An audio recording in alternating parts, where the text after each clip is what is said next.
Good morning po sa bawat isa. Ayun. Pagpalain po tayo ng ating pong Panginoon, no? At salamat po sa ating pong Panginoon dahil tayo naman po ay makapagbabahagi ng kanya pong banal na salita. Amen po ba? Excited po ba tayo? Amen. Ngayong umaga po, no, andyan po yung picture po natin, no, na ating pong sisimulan. Ayan. Madalas po natin nakikita ito mga kapatid, no? Before and after. Tama po ba? Yung isang tao na ipinanganak siya na ganyan na, no? Isang tao na isinilang siya ng kanyang nanay na sabihin po natin na hindi pangit. Hindi yan pangit kasi yan ay likha ng Diyos. No? Kundi pwede natin sabihin yung salitang nasa masalimuot na kondisyon ng kanya pong physical na katawan. Tama po ba? Pero dahil nga sa panahon po natin ngayon, ay marami na pong kagamitan, no? Marami na pong magagawa ang siyensya sa ngayon para ang isang tao ay kahit papaano, no, magagawa ng remedy ang kanya pong katawan, no? Hindi kagaya noon na wala pa pong mga kagamitan, no? Kulang pa tayo sa mga naunang henerasyon. Pag isinilang ka na bulag, bulag ka talaga. Di ba? Ikaw ay sinilang na bingi ka talaga. Pero sa panahon po natin ngayon, may remedy na. No? Mabibigyan ka ng hearing aid. No? Kung isinilang ka na lumpo, isinilang ka na pilay, talagang ganun ka na sa unang panahon. Sa panahon ng ating pong Panginoon, sa panahon ng Old Testament, talagang wala ng paraan. No? Kaya nga ang Panginoon sa four gospel, mga kapatid, kung mapapansin po ninyo dyan, ang kanya pong pinapagaling, yung mga imposibleng mga karamdaman ng tao. Yung hindi kaya pagalingin ng mga doktor noon, kagaya ni na Lucas, yun ang napapagaling ng ating pong Panginoon, mga bulag, no? Yung mga bingi, di ba? Yun ang pinapagaling ng Panginoon, yung mga imposibleng bagay. Pero sa panahon po natin ngayon, marami na ring nagagawa ang siyensya. Tama po ba? Kapag pango yung ilong mo, pwede mo patangusin. No? Bahala ka kung isang dipang ilong ang gusto mo. Di ba? Maraming nang nagagawa eh. Pero alam niyo po ba mga kapatid, no? Sa umaga pong ito, yan kasing ating pong pag-uusapan. Yung amazing transformation. Pakisabi nga po sa katabi mo, amazing.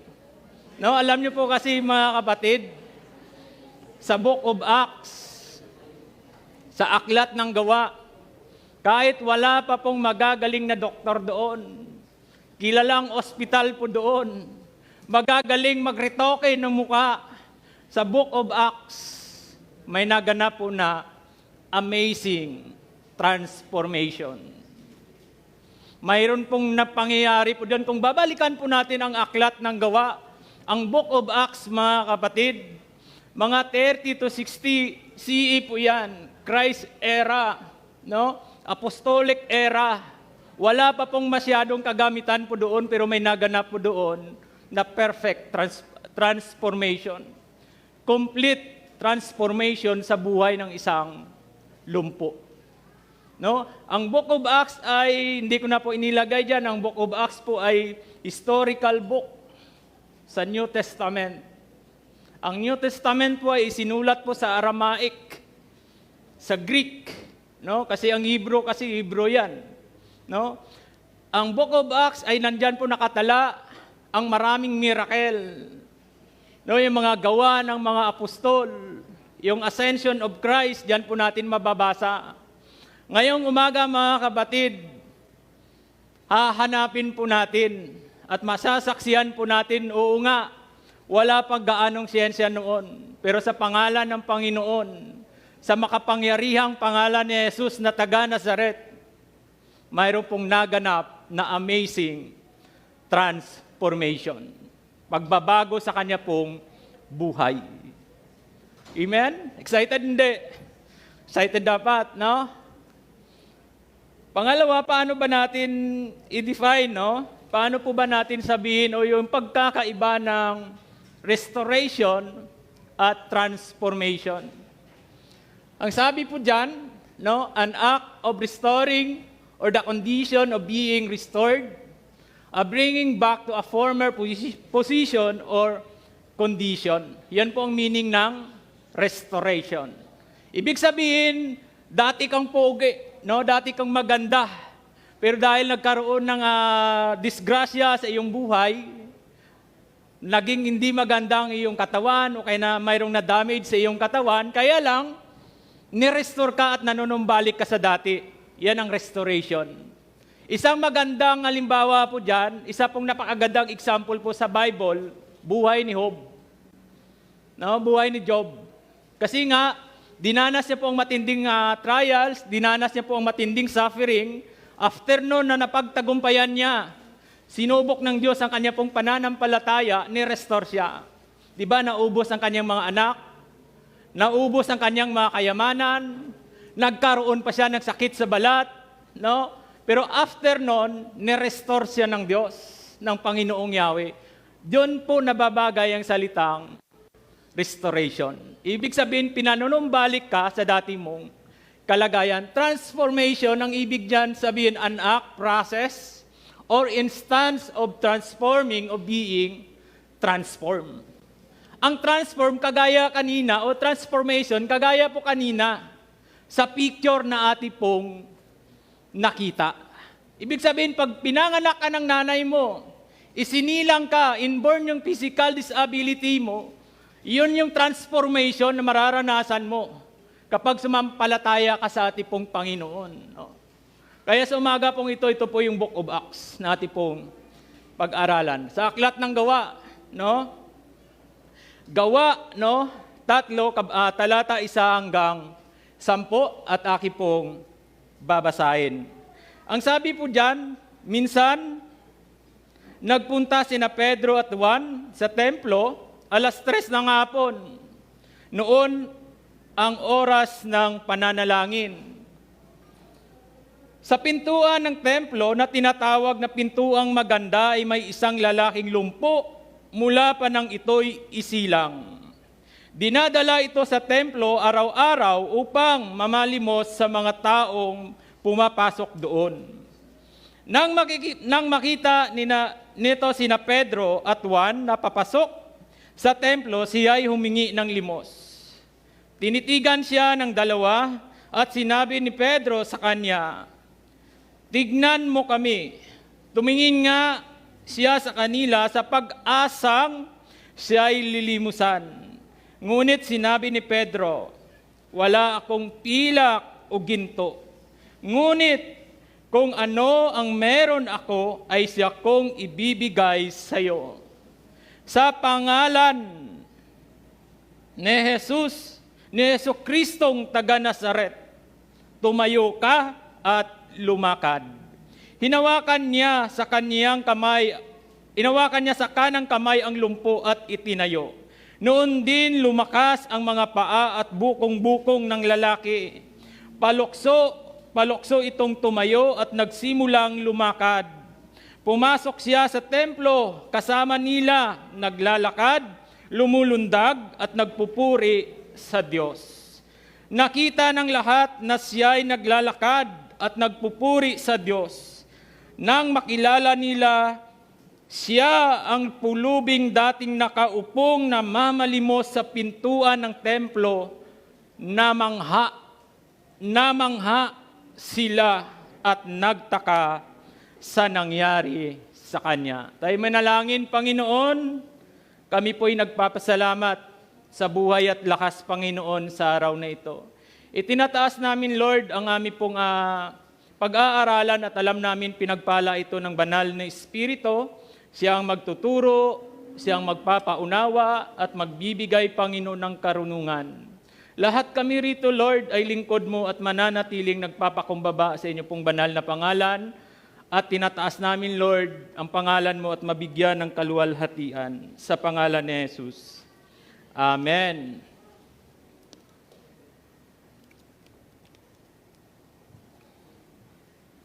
So yun, mga kapatid, no, malinaw, no? Na mayroon pong, sa ating pong binabasa po dito, no, sa Acts, sa binasa po natin kanina, makikita po natin dyan yung isang lumpo na ipinanganak ng kanya pong nanay. inborn ang kanya pong kapansanan. Gaya ng sabi ko po kanina, kung ipinanganak ka sa ganong panahon, napaka-imposible na ikaw ay makakalakad. Kung ipinanganak ka na bingi sa panahon na yun, napaka-imposible na ikaw magkaroon pa rin o magkaroon ng pandinig. Kaya nga sabi ko kanina, ang mga pinapagaling ng ating pong Panginoon sa four gospel, mga imposibleng karamdaman, mga imposibleng bagay ang ginagawa ng Panginoon, kagaya na yung dagat, yung hangin, sinasaway niya, kasi yun ang hindi kaya gawin ng mga tao. No, dito sa Book of Acts, sa ating pong binasa, sa Aklat ng Mga Gawa, ito po ay pang-apat na miracle na nangyari po dyan. Ang unang nangyari po dyan ay ang pagbaba ng banal na Espiritu, nakapagsalita po sila ng iba't ibang wika, no? At ito yung pang-apat, no, na nangyayari po dito. Yung lumpo na ipinanganak ng kanyang nanay at ang kanyang buhay po nito, mga kapatid. Araw-araw, dinadala po siya doon. Lumpo po ito, ibig sabihin mayroong nagbubuhat sa kanya. At dadalhin po siya doon sa tinatawag na pintuang maganda. No, araw-araw, ang routine ng kanya pong buhay ganito. Ganito ang sitwasyon ng kanya pong buhay. Paggising niya sa umaga, lumpo siya. Paggising niya sa umaga sa isang pulubi. Paggising niya sa umaga, hindi siya makakalakad. Ganito kamasalimuot ang kanya pong buhay. Makakarating po siya doon sa sinasabing templo, pero hanggang pintuan lang. Mamaya papaliwanag ko po yung pintuan na yan. Makakarating po siya doon sa templo hindi para mananalangin. Nakakarating po siya doon sa templo hindi para sumamba, kundi bakit siya naroroon, bakit po siya dinadala po doon? Para mabuhay sa limos.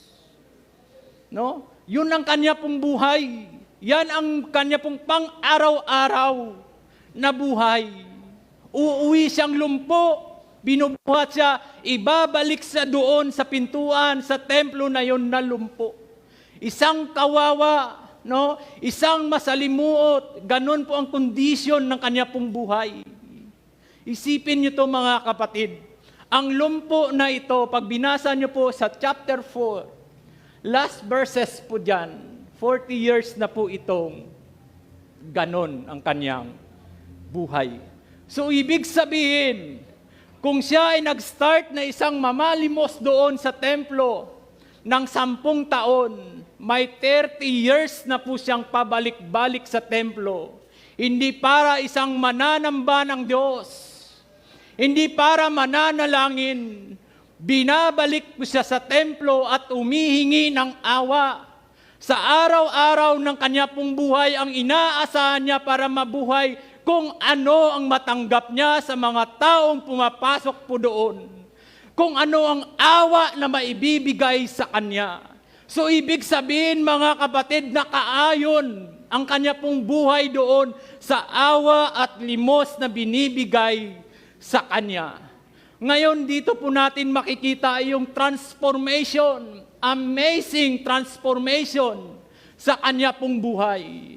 Nung papasok at pupunta po doon ang dalawang alagad, si Pedro at si Juan, nakita niya ito.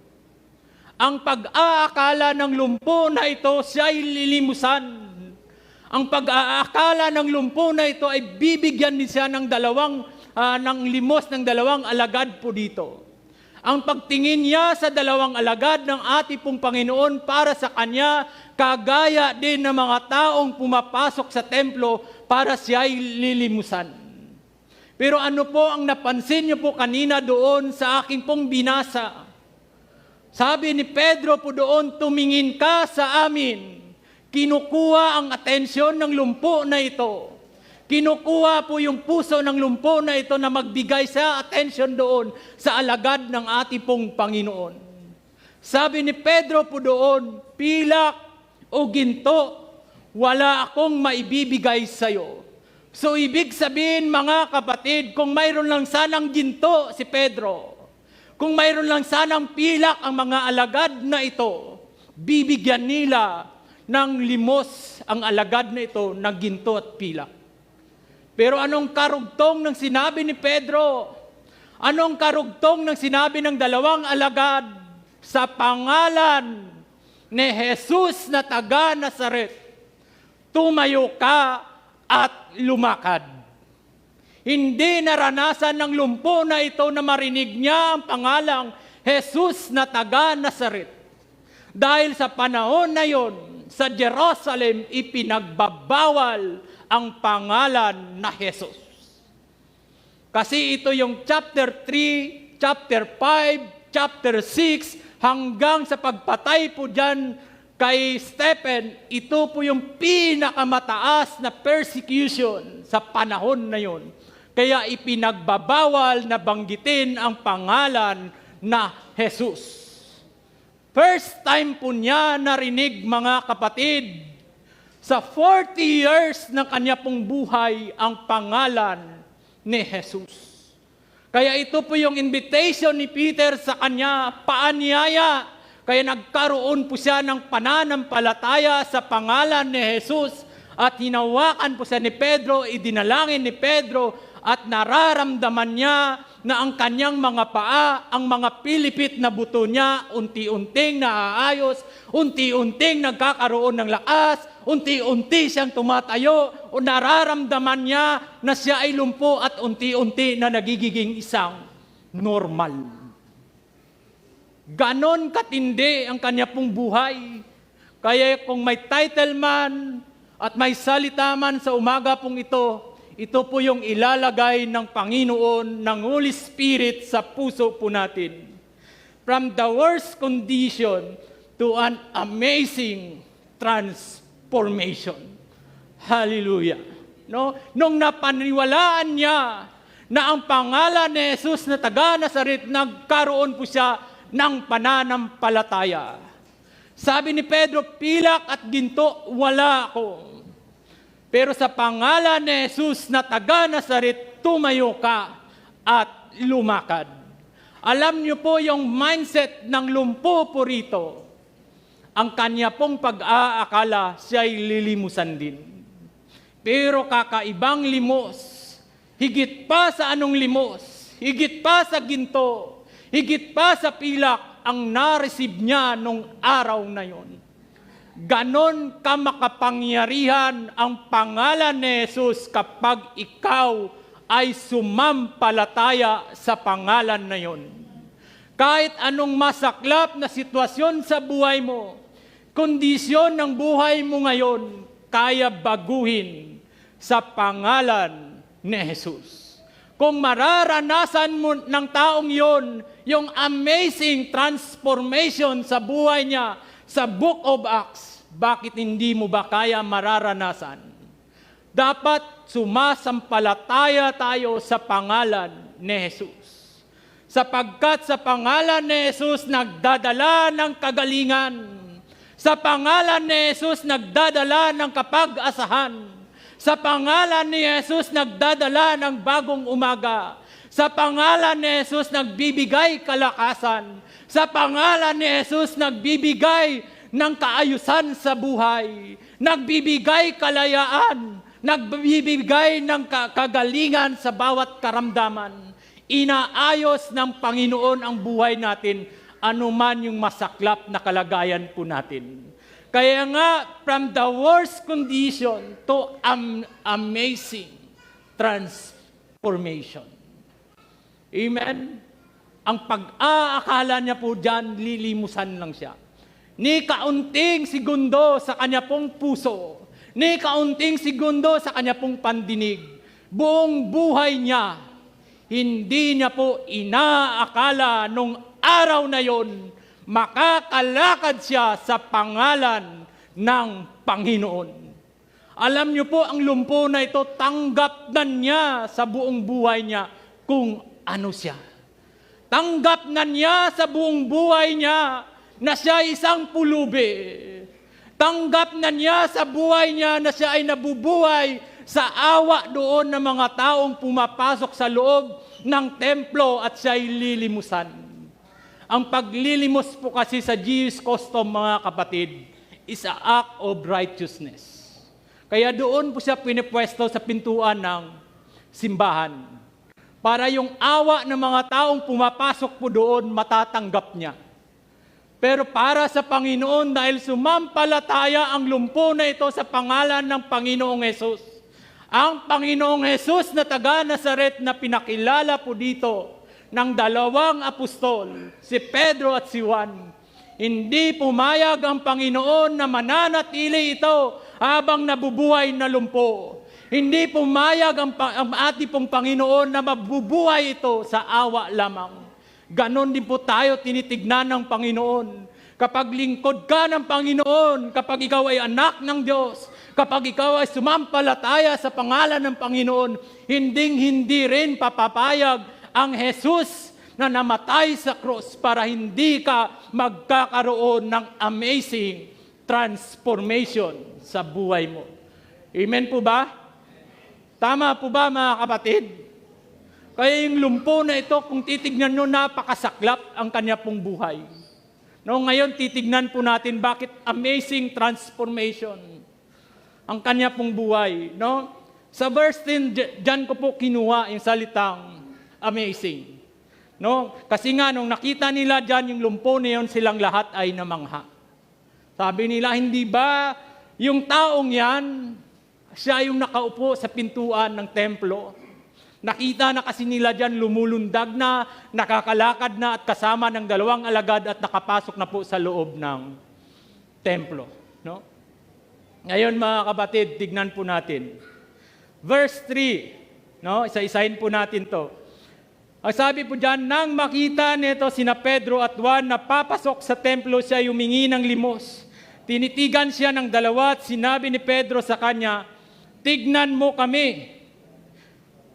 Tumingin nga siya sa kanila sa pag-asyang siya ililimusan, ngunit sinabi ni Pedro, wala akong pilak o ginto, ngunit kung ano ang meron ako, siya kong ibibigay sa iyo. Sa pangalan ni Jesus, ni Jesucristong taga Nazaret, tumayo ka at lumakad. Ano pong amazing transformation una po dyan na makita po natin? No? Ang sabi ko po dyan, amazing transformation in 40 years of physical disability and suffering. Pinalaya siya ng Panginoon. Amazing transformation. 40 years na kanya pong buhay naranasan niya. Ang kagalingan mula po sa ating pong Panginoon. Imagine nyo to mga kapatid. Ikaw kahit sa oras na ito, magkaroon ka lang ng karamdaman isang linggo. Magkaroon ka lang ng hindi maganda sa katawan mo ng isang buwan, sobrang napakahirap na. Pero ito, 40 years mahigit, lumpo po siya. 40 years ng buhay niya, disabled po siya. 40 years ng kanya pong buhay, ganun po siya. Sobrang hirap po ito. Pero nang nakita niya at naniwala po siya, amazing transformation in 40 years of physical disability and suffering. Amen? From being disabled to being able. Nung naniwala siya at nararamdaman na niya na nakakalakad siya. Nung naniwala siya sa pangalan ng Panginoon na siya ay gagaling na, ang sarap pala maglakad. Ang sarap pala lumundag, ang sarap pala magpuri sa Panginoon, ang sarap pala maging isang normal.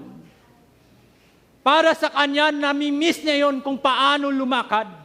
Kasi ipinanganak po ito na pilipit ang kanyang mga paa. Buong buhay niya mga kapatid, in 40 years, ni isang hakbang hindi niya naranasan. Ni tumalon hindi niya naranasan. Ni pumasok sa loob ng templo hindi niya mararanasan. Makakarating lang siya doon kung mayroong magbubuhat at dadalhin siya doon. Pero ng araw na yon, amazing transformation doon sa kanya pong buhay. Why? Pinagaling siya sa kanyang physical na karamdaman. Hindi niya yon aakalain. Yung kapansanan niya na yon para sa kanya wala ng lunas. Ang kapansanan niya na yon para sa kanya wala nang pwedeng magpagaling sa kanya. Tanggap na po niya kung ano siya. Tanggap na po niya sa kanya pong sarili na siya isang pulubi. Tanggap niya na po sa kanya pong sarili na siya isang tao na nagmamalimos at nabubuhay po doon. Swerte na lang kung mabibigyan po siya ng magandang limos.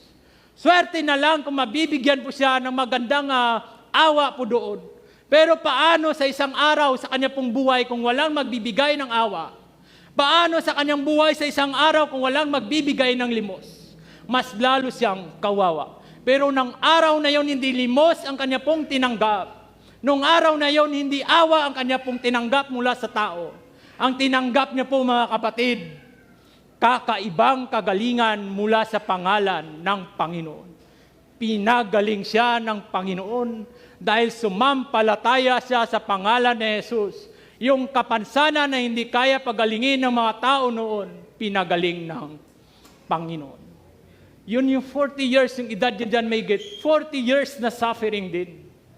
40 years din na kahirapan. 40 years din na nagpapahirap sa buong pagkatao ng lumpo na ito. Amen? Dito natin makikita, maiintindihan kung gaano makapangyarihan ang pangalang Jesus kapag mayroon kang pananampalataya sa Kanya. Bakit minsan hindi nagkakaroon ng transformation ng buhay natin? Bakit minsan parang wala namang Kristo ang buhay natin? Kasi wala naman talaga tayong minsang pananampalataya sa pangalan niya. Amen? Ang lumpo na ito, first time niya na-meet ang mga alagad. Dahil kaugalian ng mga Hudyo na pumupunta po doon, hindi para maghandog, kundi mananalangin. Kasi nga mga apostol ito ng Panginoon, ang paghahandog ay hindi na ginagawa ng mga apostol during early church, kundi pumupunta po sila ng templo para mananalangin, hindi mag-aalay ng mga hayop. Kaya malinaw na sinabi po dyan, ang sadya po nila ay mananalangin. Amen, gaano ka makapangyarihan ngayon ng pangalan na Jesus sa buhay mo? Gaano ngayon makapangyarihan ng Jesus na pinupuntahan mo dito at sinasampalatayan mo at sinasamba mo? Nangyari din ba sa iyo yung imposibleng bagay na nangyari sa lumpo na ito na ginawa rin ng Panginoon sa iyo?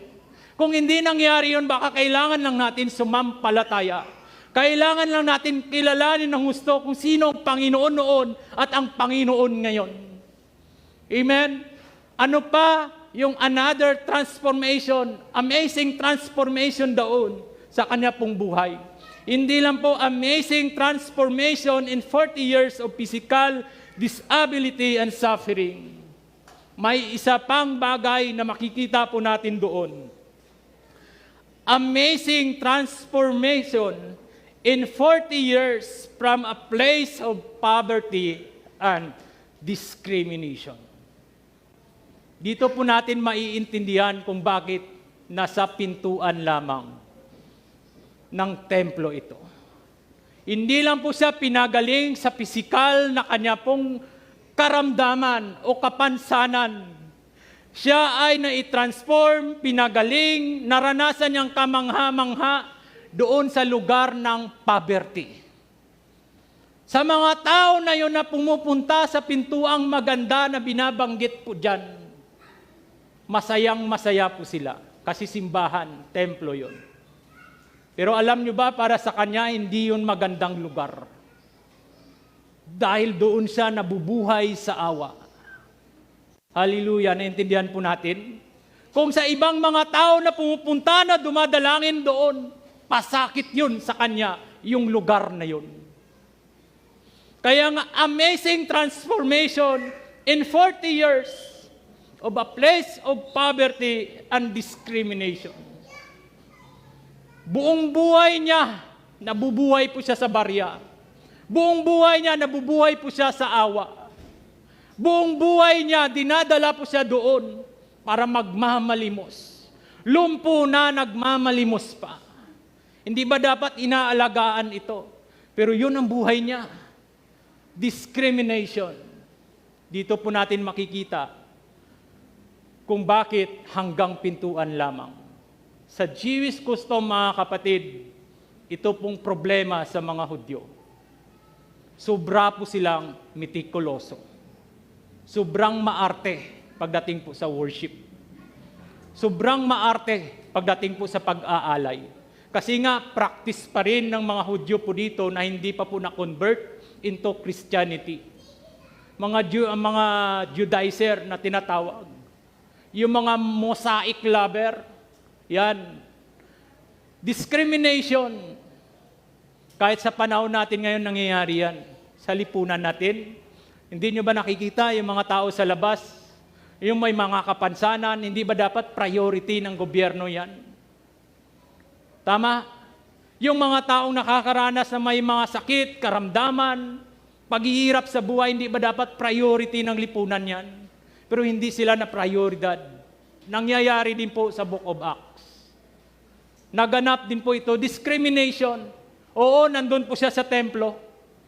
Oo, dinadala po siya doon pero hanggang pintuan lang. Buong buhay niya, hindi po siya nakapasok sa loob ng templo. Kahit itong si Pedro, sobra po itong mitikuloso. Sobrang napakaarte po ito. Practice pa rin niya dito yung pagiging Hudyo niya. Alam niyo po, kung hindi ito tinawag ng Panginoon si Pedro, sa katunayan, panganay na alagad ito ng Panginoon, alam niyo, malamang sa malamang, pag inaral niyo ang buhay niya, Pariseo po ito. Kasi nga, sobrang mosaic lover. Sobrang mapagmahal sa kautusan. Tignan po natin sa chapter 10, dito po natin makikita yung diskriminasyon ng mga Hudyo sa kanya. Kahit si Pedro, sabi diyan, nabuksan ang langit at nakita niyang ibinababa sa lupa ang isang parang malaking kumot na nakabitin sa 4 na sulok. Naroon sa kumot ang lahat ng uri ng hayop, mga lumalakad, gumagapang at lumilipad. Narinig niya ang isang tinig, Pedro, tumindig ka, magkatay ka at kumain. Sumagot si Pedro, hindi ko po magagawa yan, Panginoon, kailanman hindi ako kumakain ng anumang marumi o di karapat-dapat kainin. Dito po natin makikita na ang mga Hudyo noon, kapag mayroon pong taong may kapansanan, kapag ikaw ay bulag, kapag ikaw ay bingi, kapag ikaw ay pilay, kapag ikaw ay lumpo, hindi ka makakapasok sa templo. Hindi kanila papapasukin. Para sa kanila, kaya ka naging pilay, kaya ka naging bingi, kaya ka naging lumpo dahil sa magulang mo, nagkaroon ng kasalanan sa Diyos. John chapter 9 verse 1 hanggang 2, malinaw po doon na tinanong nila ang rabay nila, ang Panginoon. Panginoon, sino ang nagkasala sa taong ito na naging bingi ang kanya bang magulang? Kasi nga para sa kanila, kapag ikaw ay isang Hudyo na may kapansanan, ikaw ay taong bunga ng kasalanan ng iyong magulang. Dito po natin maiintindihan yung salitang discrimination. Itong masakit sa kanya. Lumpo na siya, pulubi na siya, nararanasan pa niya ang diskriminasyon sa kanya pong buhay. Lumpo na siya, hirap na siya sa buhay, nararanasan pa niya ang ganitong klaseng pagdiskrimina sa kanya. Kaya nga si Pedro nangangatwiran sa pangitain niya dyan, Panginoon, hindi ako kumakain ng marumi. Salita yon ng isang Hudyo. Salita yon ng isang Hudyo na kung saan sobra pa rin nilang niyayakap ang kautusan. Kaya nga ang kautusan nakabubuti sa totoo lang. Nakabubuti kaya lang hindi nila nasusunod. Bandang uli, nagiging ano nangyari sa mga Hudyo? Nagiging self-righteous. Kapag nakakita sila ng taong may kapansanan, para sa kanila makasalanan. Kaya hindi nila pinapapasok ito sa loob ng templo. Pero anong na maganda dyan? No, yung pangatlong transformation na kanya pong naranasan mula sa ating pong Panginoon. Verse 8, tignan natin ha. Verse 8, nandyan po, sabi po dyan, palukso itong tumayo, nagsimulang lumakad, pumasok siya sa templo, kasama nila naglalakad, lumulundag at nagpupuri sa Diyos. Dito normal na siya. Dito pinagaling na siya ng Panginoon. Dito isa na po siyang taong marunong nang maglakad. Dito hindi na po siya rito pulubi. Dito hindi na siya naghihingi ng limos. Nung naramdaman niya sa kanyang katawan na pinag-pray po siya ni Pedro dito, gumaling po siya. Ano pong ginawa niya? Palukso itong tumayo, nagsisimulang lumakad. Amazing transformation. Mula doon sa kanyang worst condition ng kanya pong buhay. Masaklap na kalagayan, nagkaroon ng amazing transformation. Di ba kaya nang gawin ng Diyos sa atin? Kaya gawin ng Panginoon yan. Kaya dito, anong una niyang pinuntahan? Ano ang kanyang unang ginawa nung naramdaman niya nakakalundag na siya? Nung nararamdaman niya na nakakalakad na siya, nakakatakbo siya, ano ang una niyang pinuntahan? Hindi po siya umuwi ng kanila pong bahay at sabihin, nanay, tatay, nakakalakad ako sa pangalan ng Panginoon. Hindi na po siya pumunta doon sa mga taong nagbubuhat sa kanya. Oh, hindi nyo na ako kailangan buhatin, nakakalakad na ako. Saan po siya pumunta? Ano ang pinasukan niya? Yung templo. Nung nararamdaman niya, palukso itong tumayo, nagsisimulang lumakad, pumasok sa templo, kasama nila, lumulundag, nagpupuri sa Diyos. Amen? Sino kaagad ang kanyang pinasasalamatan? Sino kaagad ang kanyang pinuntahan? Hindi yung mga taong nakakilala sa kanya na siya ay pulubi. Hindi yung mga taong nakakilala sa kanya na siya ay lumpo. Ang unang pinuntahan niya, ang Jesus na nagpagaling sa kanya. Hallelujah! Wow! Amazing transformation. No? Grabe, no? Pinunta niya. Bakit? Bakit niya pumasok nga sa templo? Bakit yun ang una niyang pinuntahan? Dahil buong buhay niya, mga kapatid, hindi niya nararanasan na pumasok sa templo kasi kaya na-discrimina po siya dyan. Wow! 40 years na kanya pong buhay hanggang pintuan lang. 40 years na kanya pong buhay hanggang doon lang siya. Pintuang maganda nga pero torture yon sa kanyang kaisipan. Para sa iba ay maganda pero sa kanya kabigatan yung pintuan na yan. Dahil hindi po siya nakakapasok. Wow, nung nararamdaman niya, ang sarap pala magpuri sa Panginoon. Ang sarap pala magtaas ng kamay sa Panginoon. Kaya yung mga tao doon nakakita sa kanya sa loob ng templo, oh, hindi ba yung lumpo na yan? Hindi ba yung pulubi na yan sa labas? Ano ang nangyari? Bakit nakakalakad na? Bakit kasama na nating nananalangin? Bakit kasama na natin na nagpupuri sa Panginoon?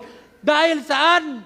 Sa pangalan ni Jesus na taga Nazaret, yon ang nagpagaling sa kanya. Kaya amazing transformation. Hindi kaya gawin ng sino man. Hindi kaya pagalingin ng sino man. Kaya ang unang pinuntahan niya, ang unang pinasasalamatan niya, ang unang pinupuri niya, yung nagpagaling sa kanya, si Jesus na taga Nazaret. Hindi po siya umuwi ng bahay nila. Kaya dyan, sumisigaw po siya dyan, hindi na ako lumpo, hindi na ako magmamakaawa, hindi na masama ang sitwasyon ko, hindi na ako mabubuhay sa limos, kaya ko na magtrabaho, kaya ko na gumawa kung anong ginagawa ng mga normal, at higit sa lahat, kaya ko na rin magpuri sa Diyos. Wow! No, di ba? Kaya nga pumasok siya dyan, inuna niya ang simbahan. Inuna niya yung templo. Dahil araw-araw ng kanya pong buhay, mga kapatid, hindi niya po naranasan ang makapasok sa pintuan o sa loob ng templo. No? Patapos na po tayo. Sabi diyan, verse 2, balikan natin. Sa pintuan ng templo na tinatawag na pintuang maganda, may isang lalaking lumpo mula pa nang ito'y isilang. Dinadala ito araw-araw upang mamalimos sa taong pumapasok po doon. Ang sabi ko po dyan, the crippled beggar not only suffer physically, no, but he also suffer emotionally and spiritually. 40 years ng kanya pong buhay, hindi lang po siya dyan naghihirap dahil may kapansanan siya. 40 years ng kanya pong buhay. Hindi po siya dyan naghihirap dahil hindi siya makakalakad. 40 years ng kanya pong buhay, hindi lang po siya naghihirap dyan dahil sa limos. Anong pinakamasakit sa kanya? 40 years ng kanya pong buhay, nagsasuffer po siya dyan emotionally. 40 years ng kanya pong buhay, nagsasuffer po siya dyan spiritually. Bakit? Ni isa, wala man lang nagdala sa kanya sa loob ng simbahan nung siya ay lumpo. Kasi nga na-discrimina ito. Hindi pinapayagan ng mga pinunong pari. Yung namamahala sa loob ng templo, bawal ang lumpo, bawal ang pilay, bawal ang may kapansanan sa kanila. Kaya nga yung ugali po nila, mga self-righteous, yung pag-practice po nila ng law of Moses o yung kautusan. Anong sabi ng Panginoon sa mga pinunong pari sa Jerusalem? Nung nagkaroon sila ng banggaan ng Panginoon o diskusyon ng Panginoon, sabi ng Panginoon na parito ako, hindi para labagin ang kautusan, kundi para itama ang kautusan. Kasi nga, pinapractice ito ng mga paring Hudyo, yung namamahala sa worship, namamahala doon sa templo, hanggang kalaunan, nagiging self-righteous sila. Hindi sila nag-aalay ng mga hayop noon na may karamdaman. Hindi sila naghahandog noon ng alang mga handog na payat o may mga sugat, hindi nila ginagawa yon. Kaya nga may isang pangyayari sa Four Gospel na sinaway at tinaboy lahat ng Panginoon, enter the temple and worship God. Wala na ngayon magbabawal sa kanya na papasok doon sa templo. Normal na siya eh. Wala na ngayon ang magpapahirap sa kanya dahil isa na siyang normal na tao. Pinagaling na siya ng Panginoon. Hindi na siya ngayon babalik doon sa lugar ng poverty. Wala na ngayon magdiskrimina sa kanya dahil pinagaling na siya ng Panginoon. Kaya yung isang amazing transformation po dito, freedom ng kanya pong spiritual. Nakakapasok na siya sa loob ng templo at nakapagpupuri na siya sa Panginoon. Magagawa na rin niya ang manalangin. Hindi na po siya doon nabubuhay sa malaking pintuang maganda na yon. Alam niyo po, ang pintuang maganda na yon ay balot ng ginto at pilak. At sobrang napakalaki na pintuan. Double door po yon. Napakagandang pintuan, kaya nga binabanggit po diyan beautiful door o magandang pintuan. Oo nga, nababalot ng ginto, nababalot ng pilak para sa mga taong pumupunta doon sa templo, namamangha sila sa pintuan na yun. Pero sa kanya, pasakit yun.